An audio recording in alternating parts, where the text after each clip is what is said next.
Hello everyone आज এটা নতুন ভিডিও লৈ আইলো নতুন ভিডিওটো হৈছে যে হোৱাট ইজ মাউস আৰু ইয়াৰ ফুল এক্সপ্লেনেশন আজি বহুত দিনৰ পিছত এই ভিডিওটো তো যদি কোনোবাই এই ভিডিওটো প্ৰথম চাই আছে তেনেহলে মই কৈ আছো যে আগৰ বহুত কেটা ভিডিও আপলোড কৰা আছে এইবিলাক চোৱা তেনেহলে এই ভিডিওটো ভালদৰে বুজি পাবা আজিৰ টপিকটো হৈছে what is mouse and it's full explanation তেনেহলে ভিডিওটো আগবাৰো আৰু আজিৰ লেকচাৰ নম্বৰ হৈছে 9 Question is what is mouse and its full explanation.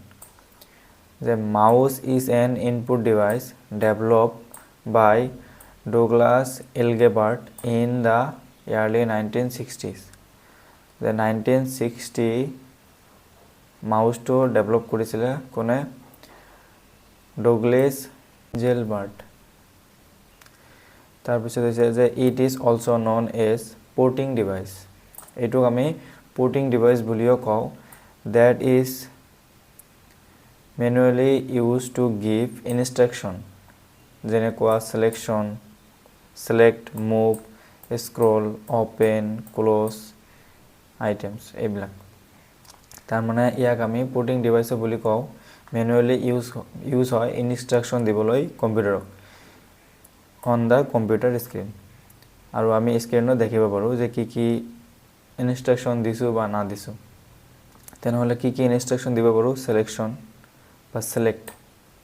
select এটা তাৰ পিছত move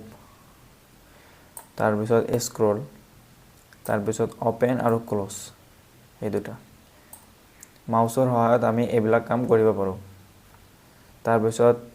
মাউসৰ বটনৰ বিষয় আগৰ ভিডিওটোত মই অলপ কৈছিলো ইয়াতো আকৌ কৈ আছো যে মাউসৰ বটম তিনিটা এটা হল লেফট বটম এটো আৰু হল এটা স্ক্ৰল বটম এইটো আৰু এটা হল ৰাইট বটম যেটো হল এটো তাৰ পিছত আছে ফুল form of mouse manually operate utility for selecting equipment তাৰ পিছত types of mouse কেই ধৰণৰ মাউস সাধাৰণতে দুই ধৰণৰ সকলোৱে জানে সকলোৱে কিন্তু এইবিলাক বস্তু ইউজ কৰে মাউস কি মাউস এটা হল ওয়্যাৰ মানে তাৰ লগোৱা থাকে আৰু এটা হল ওয়্যাৰলেস যেটো তাৰ লগোৱা না থাকে